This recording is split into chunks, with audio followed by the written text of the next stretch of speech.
Shut up and sit down. चलिए आइए अब हम लोग देखते हैं 2.1 व्हाट आर एथिक्स। नीतियां क्या होती हैं। The word ethic deals with moral issues and with right and wrong behaviour. अब देखिए ये जो शब्द है नैतिकता, ये नीति, ये क्या चीज से में बनता है। ये है नैतिक मुद्दे, सही व्यवहार और गलत व्यवहार।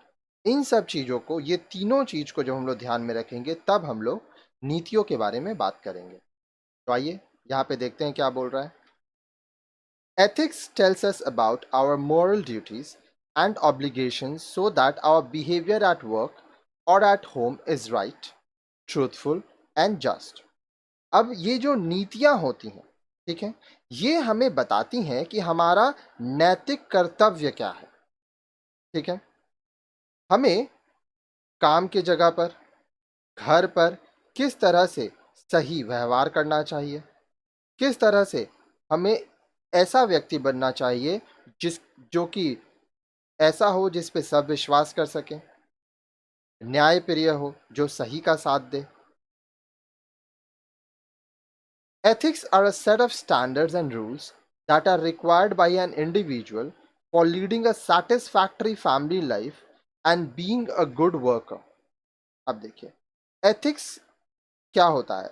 ये स्टैंडर्ड है, ठीक है, इसमें कुछ स्टैंडर्ड और रूल्स होते हैं, कुछ नियम होते हैं जो कि एक व्यक्ति मानता है ताकि उसका जो पारिवारिक जीवन है वो संतोषजनक हो, वो अपने फैमिली से सेटिस्फाइड हो, साथ ही साथ वो एक अच्छा एम्प्लॉय बने। अगर आप बिजनेसमैन हैं तो भी आप अपने बिजनेस के लिए तो एम्प्लॉय हैं। आज मैं आपको पढ़ा रहा हूँ तो क्या ज्ञानकश के लिए मैं क्या हूँ? ज्ञानकश के लिए मैं एक एम्प्लॉय ही हूँ। ठीक है, एक ओनर भी एम्प्लॉय होता है, इसका कॉन्सेप्ट हम लोग बिजनेस स्टडीज में पढ़े थे। Therefore, you require a set of ethics at home as well as at your workplace. इसलिए घर में और साथ ही साथ आपके काम करने के जगह में आपकी कुछ नीतियां होनी चाहिए। You can observe the ethical behaviour through the following habits. अब आपकी जो नीति से संबंधी व्यवहार होते हैं उनको आप निम्नलिखित, आप कुछ आदतें हैं उनको मैं बता रहा हूँ, अगर आप में ये है तब आपका जो एथिक्स है वो बहुत सही है, और जो नहीं है अगर तो उसको आपको करना पड़ेगा। ये सारी चीज़ें एक व्यक्ति में होनी चाहिए। तो आइए एक एक करके हम लोग देखते हैं क्या क्या चीज़ें हैं जो एक व्यक्ति में होनी चाहिए। सिंसियरिटी एंड ऑनेस्टी, वफादारी व ईमानदारी। अब देखिए बहुत सारे ऐसे लोग होते हैं जो वफादार नहीं होते हैं, ईमानदार नहीं होते हैं, तो लोग उन पर विश्वास भी नहीं करते हैं और उनको अपने जीवन में बहुत कठिनाइयों का सामना करना पड़ता है।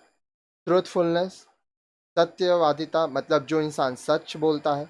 अब देखिए आप खुद सोचिए, अगर आपके आसपास कोई ऐसा इंसान है जो कि सच नहीं बोलता है तो क्या आप उसके संग अच्छा व्यवहार कर पाएंगे? आप उसकी बातों को मान पाएंगे? कभी वो अगर आपसे कुछ बोल भी रहा है लेकिन वो तो सच नहीं बोलता है तो आप उसकी बातों को कभी मानेंगे ही नहीं। इसलिए हमेशा आपको सच बोलना चाहिए। ट्रुथफुलनेस बहुत ज़रूरी है क्योंकि सच्चा आदमी ही ऐसा होता है जो अच्छा जीवन जीता है। Respect for self and others, देखिए सबसे पहले अपना सम्मान कीजिए, फिर दूसरों का भी आपको सम्मान करना चाहिए। रिस्पेक्ट फॉर टाइम, समय का आपको सम्मान करना चाहिए। रिस्पेक्ट फॉर वर्क, काम का आपको सम्मान करना चाहिए। रिस्पेक्ट फॉर आवर एनवायरनमेंट, आपको हमारे पर्यावरण का भी सम्मान करना चाहिए। इसके बारे में और विस्तार में हम लोग आगे पढ़ेंगे, अभी तो मैं पॉइंट्स बता रहा हूँ आपको। आगे देखिए बोल रहा है, beside these ethics in our domestic life, our workplace demands certain specific ethics. अभी ऊपर जो आप पढ़े ये आप अपने डोमेस्टिक लाइफ, हम लोग अपने रोज़मर्रा की ज़िंदगी के बारे में पढ़े, ठीक है। अब हमारा जो काम करने का जगह है, हमारा जो ऑफिस है, वहाँ पे भी कुछ नीतियाँ होनी चाहिए। दीज आर, वो क्या है? रेगुलरिटी एंड पंचुअलिटी, आप समय के पाबंद हो, नियम के पाबंद हो। कॉन्फिडेंशियलिटी, ठीक है, आप गोपनीयता रखें, कॉन्फिडेंशियलिटी मेंटेन करें। लॉयल्टी, आप अपने कस्टमर्स के प्रति, अपने ऑफिस के प्रति विश्वासी रहें, आप अपनी कंपनी को, अपने ऑफिस को कभी धोखा ना दें। Maintaining cordial relations with colleagues and clients. अब देखिए, आपके जो सहकर्मी हैं, कलीग्स हैं, आपके जो ग्राहक हैं, क्लाइंट्स हैं, उनके साथ आपका कोऑर्डियल रिलेशन, फ्रेंडली रिलेशन होना चाहिए, अच्छा संबंध होना चाहिए। Willingness to learn and take on new responsibility. अब देखिए, नई जिम्मेदारियां जो होती हैं वो आपको सीखनी चाहिए और नई जिम्मेदारियों को लेना चाहिए। ठीक है, तो ये सब चीज़ें नीतियाँ होती हैं। तो आप सोचिए कि इनमें से क्या-क्या नीतियाँ हैं जो आप अभी अपने जीवन में लागू नहीं कर रहे हैं, तो उन सबको लागू करिए और एक बहुत अच्छा जीवन जिए। अब नेक्स्ट वीडियो जो हम लोग पढ़ेंगे वो होगा नीड फॉर एथिक्स।